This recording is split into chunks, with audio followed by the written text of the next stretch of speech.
On today's OpenChain webinar, we are covering two very important topics. The first relates to how you can bring old development projects into compliance, how you can bring best practices into their operation. This will be led by Till Jaeger, who has been involved with open source and licensing for a great many years.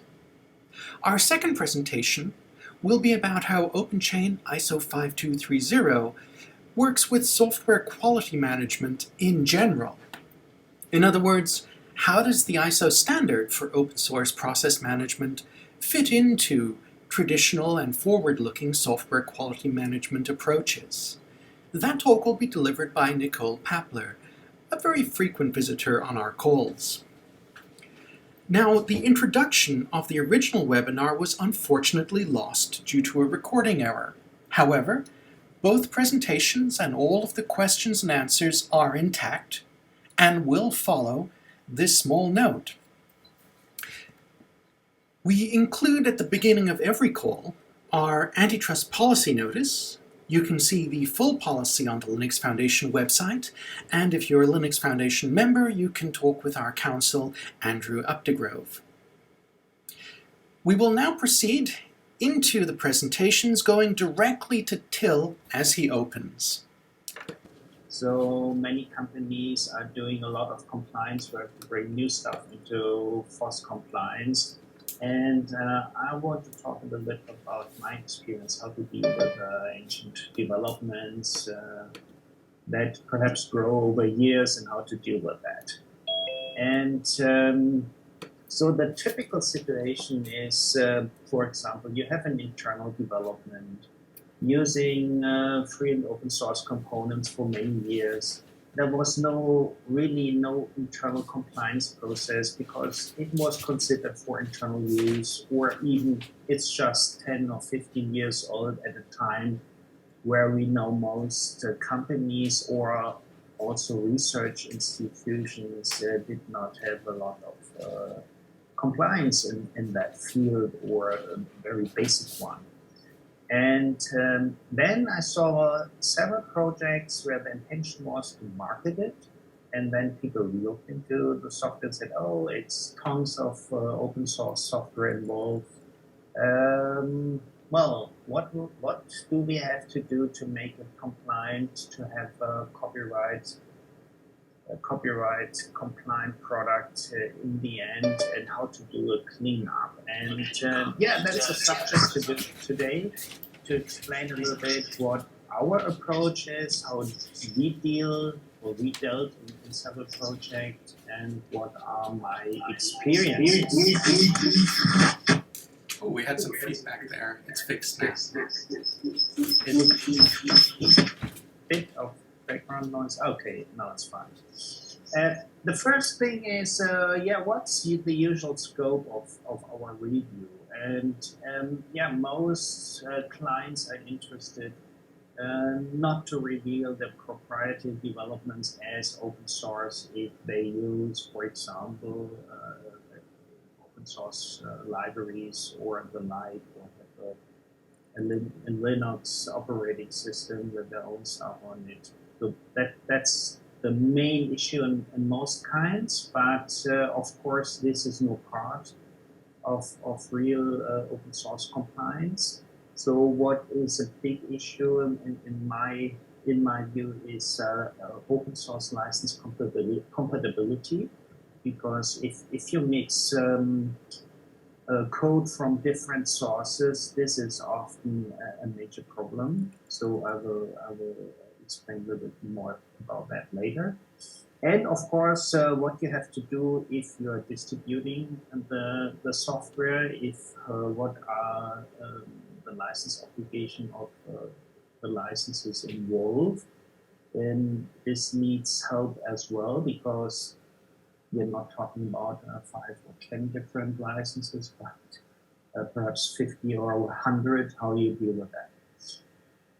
So what are the steps to do to make in such a project your product FOSS compliant? And we mostly start in bigger projects with the initial workshop, because it's crucial, in my opinion, to understand the architecture of the software. Because often the major question on the scope of copyleft is depending on a good understanding of the software architecture. What is distributed, for example, what is used in a cloud service, so different rules may apply. A technical understanding is the basic for a clean review process. And in such a workshop, you have the possibility to talk with the software engineers to find a common understanding. Because if you explain what you're doing and why you're doing, and you can get a lot of help from the software engineers. And that's often the major problem. That is, there's a lack of good understanding about technical and legal issues. So that is a good starting point for any legal process in my opinion. Yeah, without a complete scan of the source code, you have not enough information. So forget all these Excel sheets with lists of components that are 10 years old. That is a source of many mistakes. So we recommend a source code depending on what happened in the past. We do just a license scan and copyright scan with tools like Fossology, ScanCode, and the like. If we have doubts about is really all the open source code identifiable, if we have code from external sources, then I recommend a scan, the clone code scanner from be it FossID, be it Black Duck, Synopsys, or other products in the market. That depends mostly on the client to get additional information what is used in that product.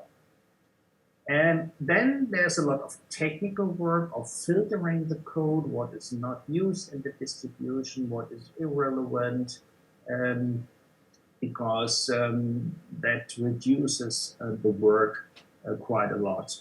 I think that's the same with reviewing current software. So that is what you have to do in any case if you scan software for open source compliance. And then the legal work starts with reviewing the scanning results, checking the copyleft effects for what has to be provided under an open source license, how is the situation with license compatibility, which licenses apply, and what are the license obligation. And then what we do is we write a report with our recommendations, with our findings, what has to be done, needs to be done to get things clean. And yeah, mostly we have always some issues. I have never seen a project we did not find anything that's interesting or needs further cleanup. And I have here yeah, a list with typical issues, what we see when doing our reviews that might help you to have a closer look on such things. So first of all, I think it makes sense if you understand the architecture, to really look into components which are clearly independent, also independently. Does not make sense to mix and scan and analyze all the code together if you have a clear separation, as for example for client and server product, for Linux kernel and Eurospace applications, where we know these are separate programs and licenses apply independently.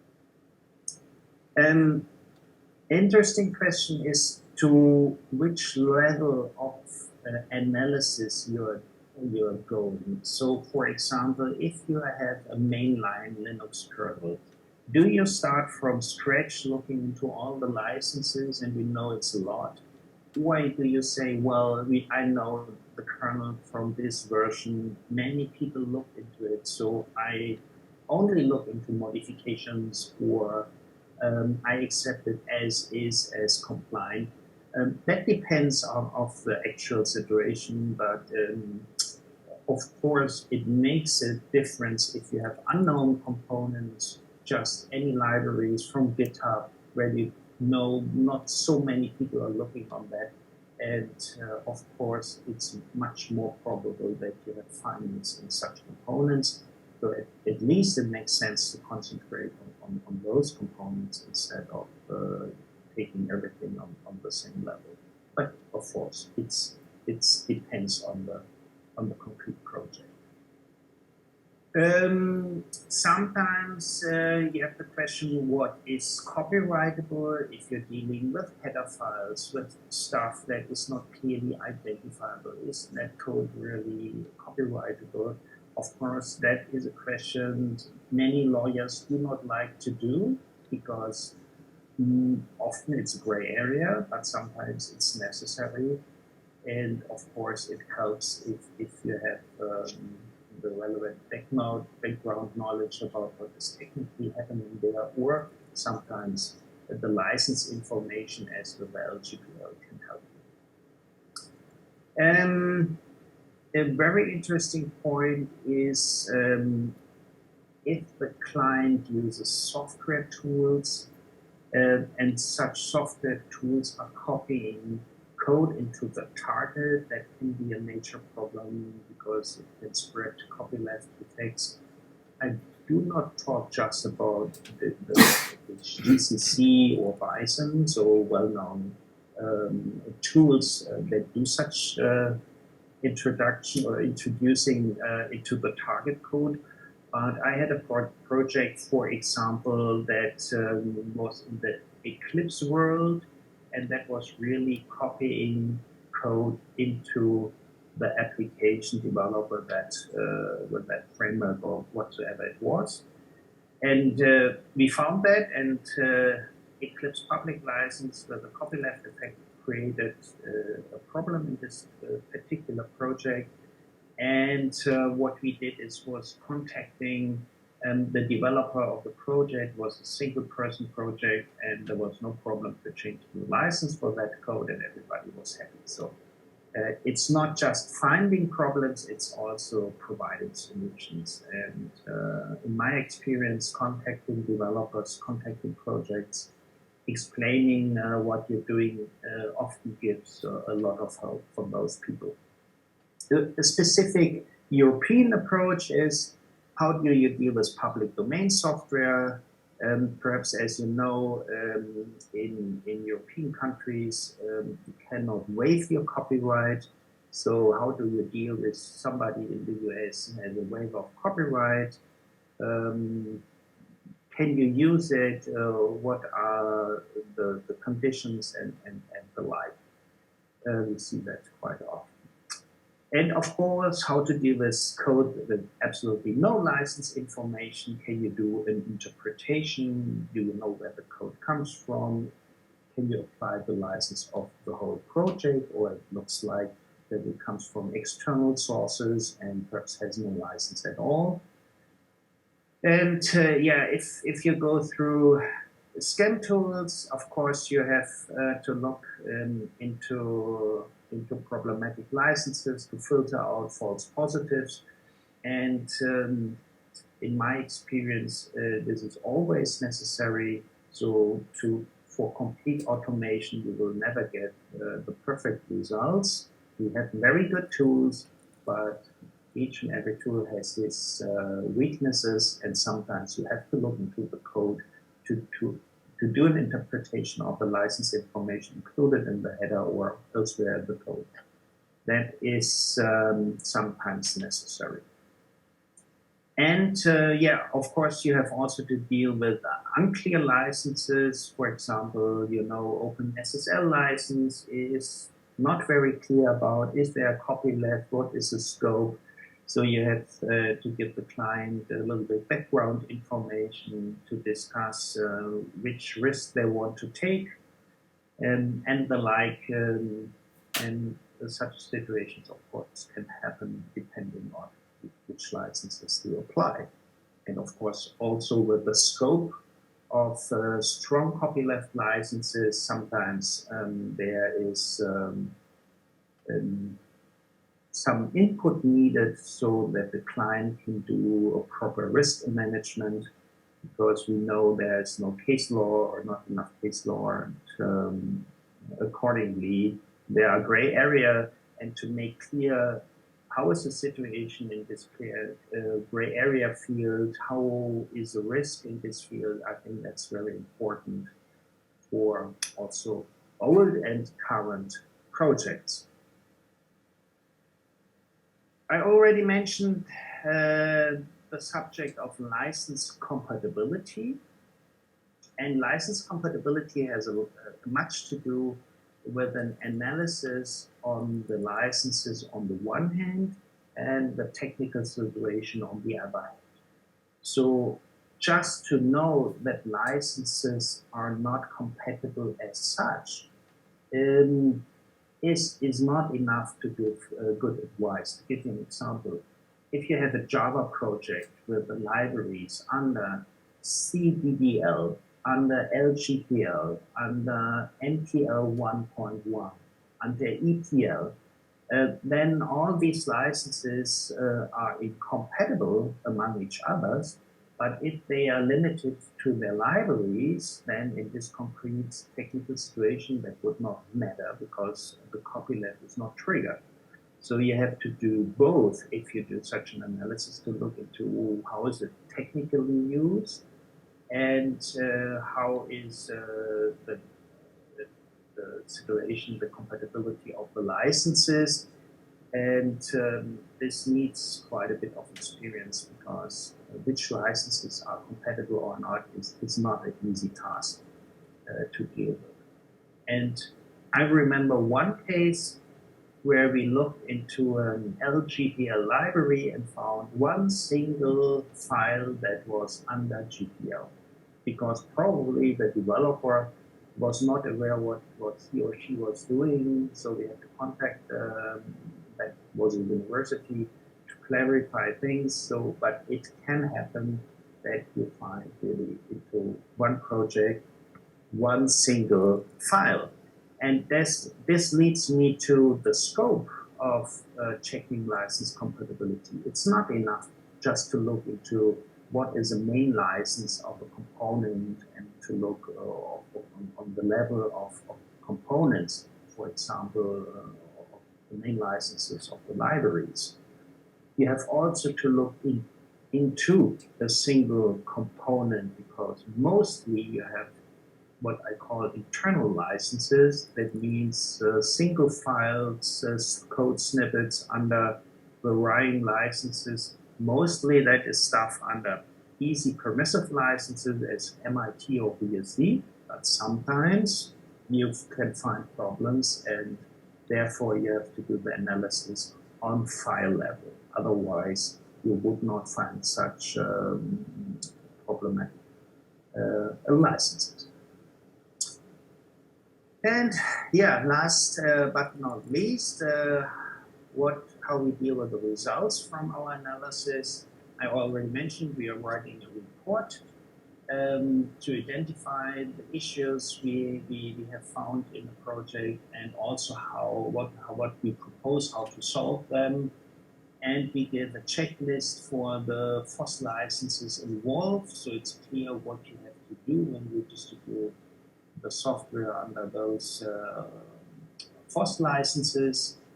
And we explain if there is a requirement to provide the source code, how you can collect the necessary source code. As you know, or hopefully as you might know, there are some licenses as GPL and LGPL who have very specific requirement what is part of the source code, so that needs explanation and help to really bring everything together that is is required. And we have recently we had case law in Germany where a company forgot to provide the scripts to control compilation and installation. The judge said, well, that's infringement. So really going into the details there is necessary, and this is for most developers the crucial part if they use a copyleft license, that there is a proper source code to be provided. And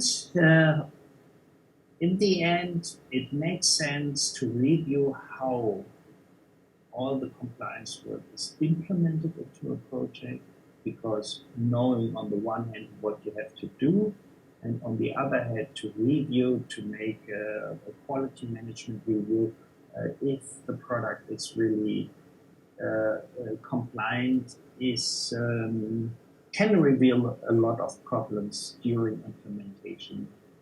In particular, you have many licenses to comply. So that is a short overview about how to deal with old projects. Sometimes you have the problem that old source code is not available anymore. You have old board support package, or the provider of the chipset is not available anymore, and sometimes you have problems you cannot solve, and or even then it's a problem of risk management, how to deal with that. But you cannot always provide the perfect solution, but in many cases it's possible to do a proper cleanup and to end up with a compliant product. And yeah, if you have any questions in this regard, it would be a pleasure to answer them. Thank you, Till. Everyone, the floor is open, so please do jump in with questions while we've got Till on the line.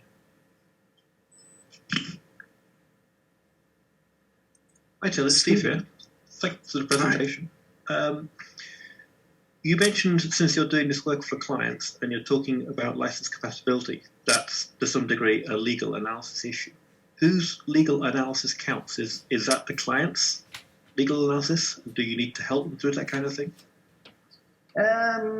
We have very different situations. So sometimes we have clients with a legal department that has not enough knowledge about the open source software, thinking about, for example, universities, and they're not very familiar with that area. So then you have to deal alone with a project leader, with a university professor, with the software engineers. And for that work, yeah, you need some technical background, otherwise it's difficult to do. Thank you.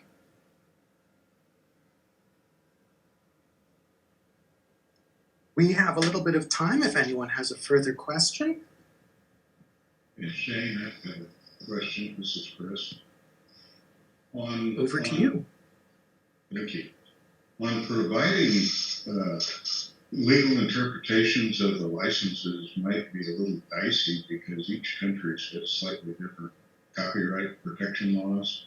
And I know that the at least major software producers have legal staff on board, but I'm not sure that they would want to provide opinions on how someone is supposed to comply with the licenses. Generally, we've left that to the receiving party to read the licenses, understand them, and then consult with their legal departments. I'm not sure from a legal perspective how comfortable I wouldn't be comfortable with receiving someone's legal interpretation from another country that it really applied to my country. Does that make sense? Yeah, you're right. There are such situations indeed. So of course we do an analysis to which country the product is shipped. If it's really outside the European Union, or is it inside the European Union, and then we consider whether or not the license has the choice of law clause. So if I think about, for example, on EPL Section 1, then of course we have to cooperate with the colleagues from the country with the applicable law.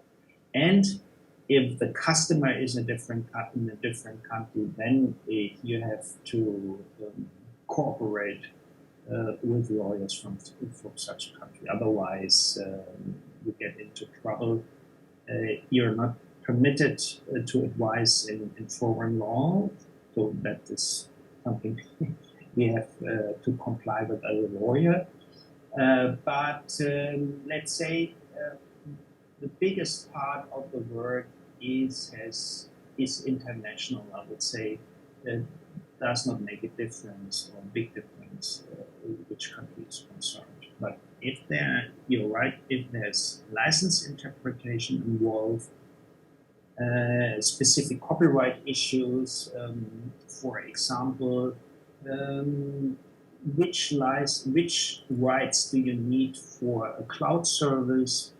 Here we see that the situation is different, for example, in the US and in Europe. Different rules apparently, or different interpretations, then we would not do that. Or we would restrict the rights to our own jurisdiction. Okay, thank you. Now, Till, we have another question. I came in the comments. It's, if one component is licensed under GPL2, where we have to provide the source code, but the organization doesn't want to provide the source code, how do we deal with that situation? Yeah. This situation depends on what is the background of this idea not to provide the source code. There are very different technical, legal background situations. And to my experience, what we saw 20 or 15 years ago, where companies said, oh, the source code is the holy shrine and we would never give away anything, that changed a lot. So starting to discuss what source code has to provide, is there really a problem? Do they really want to refrain from such distribution?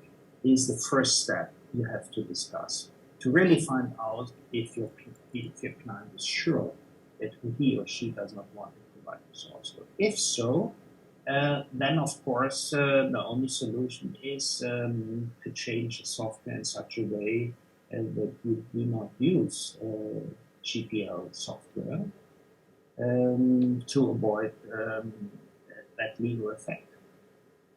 These are the two solutions mostly we see in this field. Thank you very much indeed. Okay, I think at this point we'll switch over to Nicole.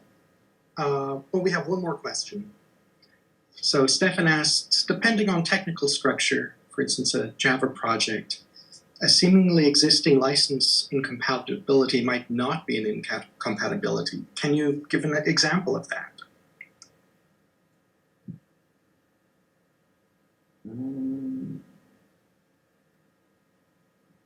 An example where compatibility is given or is a problem?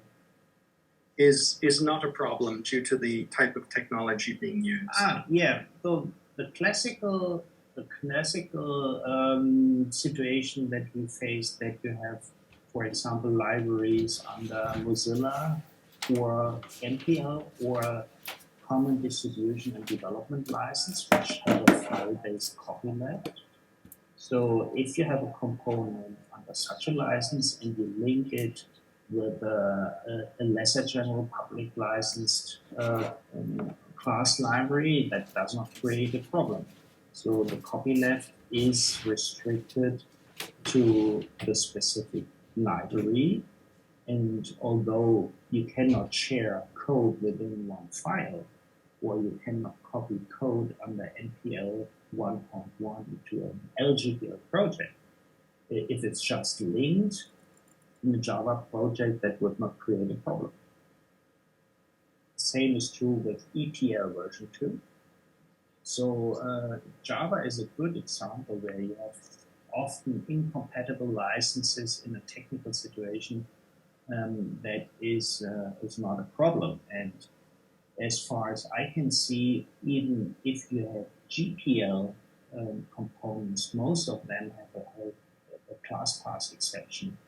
So there's a weak copyleft as well. So we don't face so many compatibility problems in this Java area. Fantastic. Now we've got another question from Yari, I believe. Yeah, I raised my hand.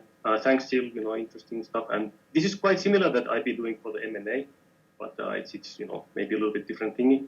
I have two questions, because you would say that a lot of customers who are not really savvy with open source. What kind of policies do you impose your own open source policies with them? Because it depends, because everything is shade of gray, and what is the risk tolerance of the customer? And maybe another question, how long are these projects? I guess it depends a lot, the size of the code base. Yeah, very good questions that you're raising. Though that is true, to your first questions, how do you deal with a company or a client, also in the public sector, with not too much knowledge in this field? Because helping it with one single project does not really help for other future projects, other software as well. Of course, that depends. So for university projects, sometimes they do not have the budget to make a bigger project. So they have to learn from it and starting by their own, and to find budgets to help you really to implement a policy.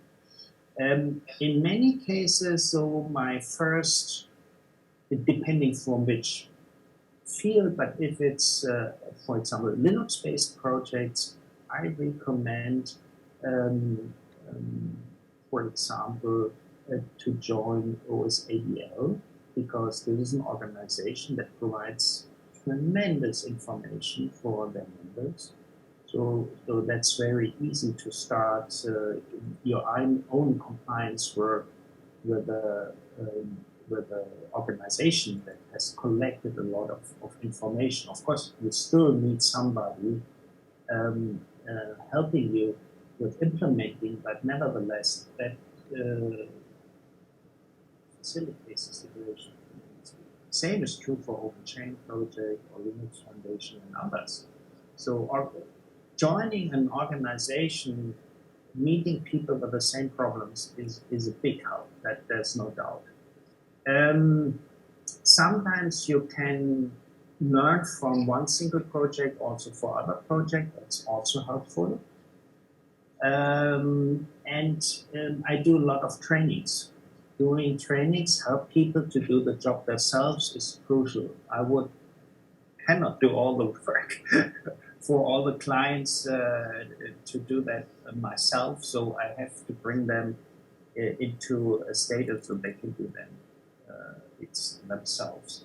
And this needs some time, of course. This is not you can make it on this. Your second question is how long does a project need? Very, very, very different. You mentioned M&A.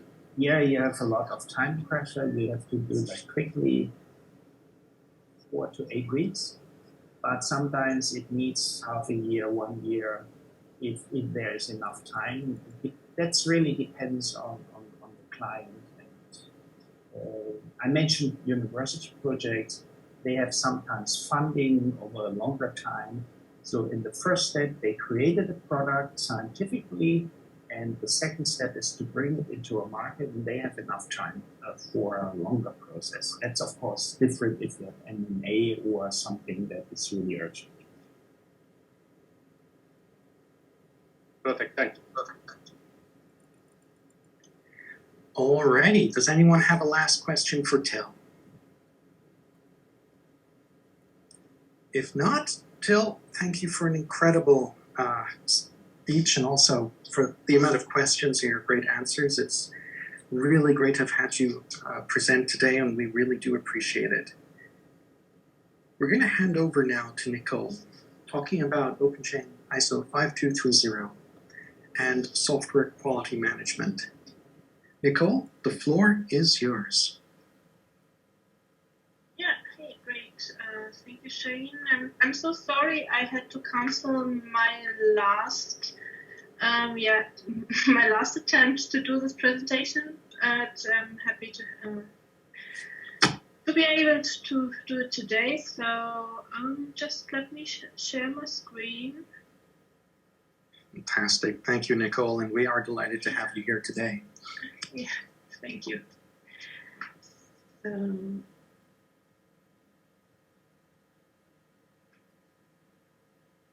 Okay, can you see the presentation slides?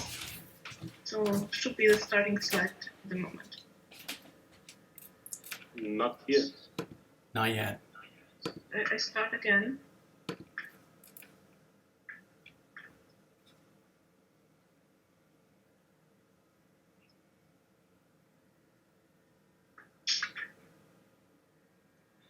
All right, it's working. Okay, so then I can start the presentation.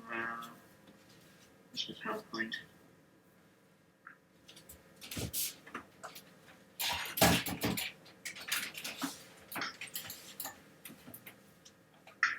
All right, so yeah, so again, welcome everybody. So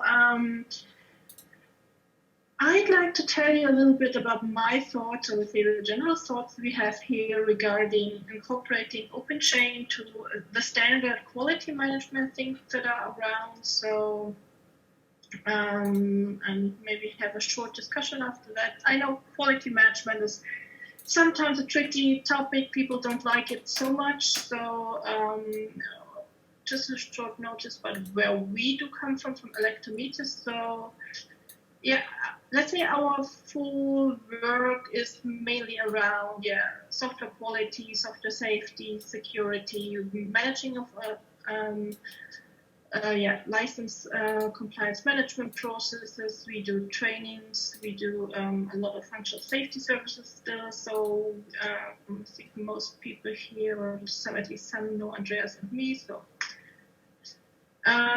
So what it's all about today is how could we add OpenChain to the existing QM process. So when we look into the QM processes and assessment standards, so they all deal with the same stuff generally. So they offer you means and methods to systematically avoid problems that you might have with your product development, your service provision, your operations. So it's really giving you a framework on how to manage things, how you work. It will offer you usually a framework how to manage the inbound and outbound of goods, like the inbound software components process and the shipping process, the release process, how to handle your whole development and production if you really, let's say, provide physical goods, how you manage your supplier, how you manage your acquisition process. Do you need to do some QM stuff there? For sure you have to. And it will provide you with some process and assessment models. And I think you all seen a lot of QM standards around. So the most ones I see here around with the software stuff, for sure, is the ISO 9000 series, the 16949 for mainly automotive quality management. Then for software quality, the 33000 series, 15504. So there's a bunch of quality standards around. For me, they all in the end come down to a process to really avoid systematic problems. So I do come from the automotive world, so for me, the most common standard or the most common quality standard I work with is the automotive SPICE. So please be patient with me. I'm really an automotive person, and so for me, I usually match between, let's say, OpenChain and ASPICE. So I'd like to talk about a few, let's say, spot checks, or let's say a few examples how OpenChain matches into the ASPICE process that's usually already established with my customers. So OpenChain, for example, handles how you should at least basically handle your inbound open source software components. And this matches actually quite fine with the software acquisition process in the ASPICE world. So when we look into the contract agreement section of ASPICE, so for example here this ACQ3, it really says that you need to negotiate and approve contract agreement with the supplier. When we look into the open source world, or the open source thinking of inbound software components, of software component acquisition, we see, okay, you don't have a chance to argue or to negotiate the license or the usage agreements. You already have license agreements that come with your software component. So to fulfill this section of the ASPICE or the quality management process, you need to see that you need a process that checks for the obligations, for the restrictions, for everything that's already in the license license files of your open source component that you might want to use. When we look then into the details, into the best practices that ASPICE offers you here, it says, for example, you need to specify your rights and duties. This matches quite fine. It's really saying, okay, you need to determine the obligations, restrictions, and rights that are granted or needed by each license that you want to use. Same with the next base practice to approve the contract or to approve the agreement. You need to have an approval process internally. You need to have an approval process on which kinds of licenses you're willing or you're able to use, with which obligations you can fulfill. We just had now the question, I think, which is still for me a rather common one that I hear, is that when you have a component with GPL2 and you don't want to provide the source code, then you might not be able to use the software components. You need to find a workaround, or you need to adapt your approach with delivery of software components. And it's something that really needs to be handled upfront in a kind of software acquisition process. Incorporating open source components into your product is for me, from the QM side, it's really the same than buying something. It's you're entering an agreement and how you will use this component and what you will, let's say, give back or pay for this component.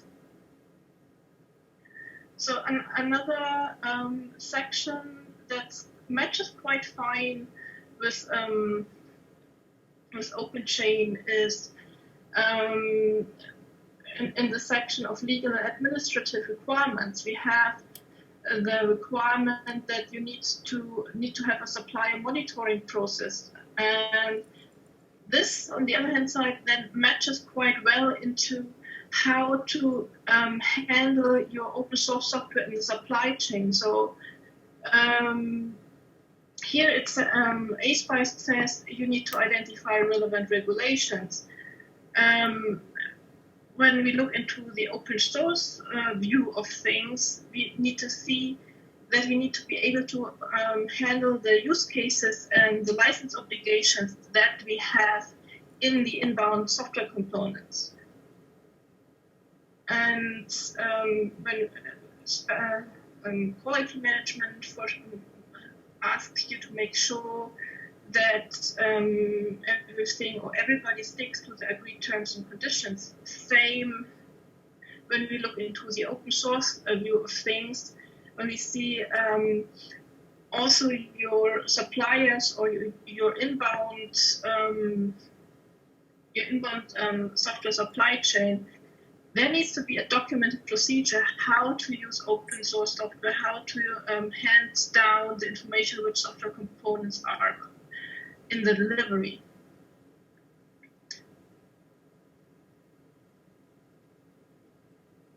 Another really, let's say, thing that matches quite well between OpenChain and the standard QM process is the question of, let's say, here OpenChain says the instance management. ASPICE here talks about problem resolution management. So basically, in both cases, you need to have a process how to identify issues, how to identify problems, how to analyze the impact, how to solve it, which expertise do you need, which methods will you use to analyze this and which methods will you use to improve your process or improve your product to make sure the issue is gone. So yeah, ASPICE only says, for example, you need to develop a problem resolution management strategy, and mapped to the OpenChain world, it means, yeah, you need a process for the resolution of open source license compliance issues. So it's always not, it's mapping quite well here. So from my point of view, this would mean, for example, you already have a problem resolution process that should be up to date with how to handle customer complaints, how to handle issues that you find in your product, how to handle issues with service, with the internal process, whatever. And this existing problem resolution process just needs one update to say, okay, we also might have the problem of license compatibility of license compliance issues and how to react and how to mitigate the effects of these issues.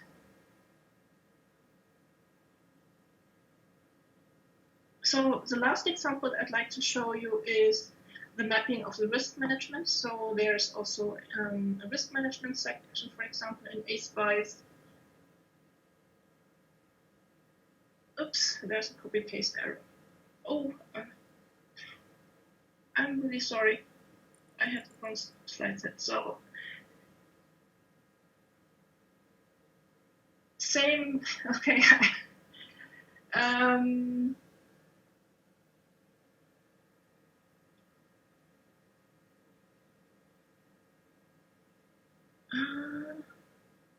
Okay, I'm really sorry. I missed that slide. So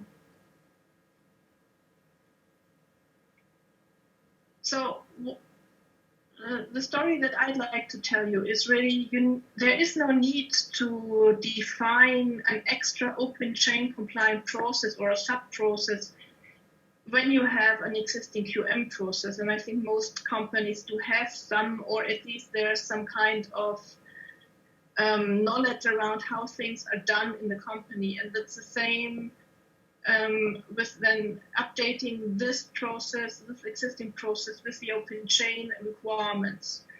So OpenChain it's not really a standalone thing. It affects several aspects in your QM process. That would mean, on the one hand side, for example, you need to update your QM skill sets, not only the process, also update the knowledge of people that are handling your QM. You need to update your procurement process, as this also usually has a QM section in auditing or assessing your suppliers. You need to have your QM procedures that you have in place for auditing your internal processes, for auditing how you work, to evaluate how you can add OpenChain relevant requirements to your normal auditing or assessment process. So you can, with each, let's say, QM milestone that you do, with each regular audit, you just do these requirements related to open source usage. And when we look into this open source policy that's requested everywhere, there are free available templates for it. There are templates you can buy for it. There are a lot of consultants who will provide you with a really good open source policy. But for having it usable within your normal work life, you really need to consider how can this open source policy interface with your existing QM policies. So this is mainly what I wanted to say. Really make sure your open source policies fit into your QM policies. Thank you. Thank you, Nicole. That is fantastic. Does anyone have any questions for Nicole at this point in time? While we're waiting for people to mull that over, Nicole, I'd just like to ask you, to what extent are companies aware of how they can put this into their software management processes, and to what extent is it a case of educating clients rather than them immediately knowing this is something they should do? For me, it's with the context I work with, it's really something where I need to tell them this is not something that's standalone, that's something that you integrate, that's something everybody should be aware of. It's not a question only for some software developers or your legal department. So for me, it's still here educating people. So I do have a lot of, let's say, companies around me that do rather well, that are also represented here in the OpenChain or in other working groups handling the same issues. But when we look then into the real doing and we look into, let's say, I do have a lot of contact with these quality, safety management, security management department and people. And they are still very unaware how they could fit, let's say, open source handling and their, let's say, their actual everyday doing together. That makes a lot of sense. Thank you, Nicole. Alrighty, is there any final question for Nicole at the moment? If not, we're going to wrap it up there. We've nearly made the full hour. Thank you so much, Till. Thank you so much, Nicole. And we had a big audience today. Thank you to everyone who came along, asked questions, listened, and will share this information onward to others. Wherever you're based, have a great day, a great afternoon, a great night. All right, all. Thank you. Take care. Thanks very much. Bye-bye. Take care. Thank you. Bye. Thank you.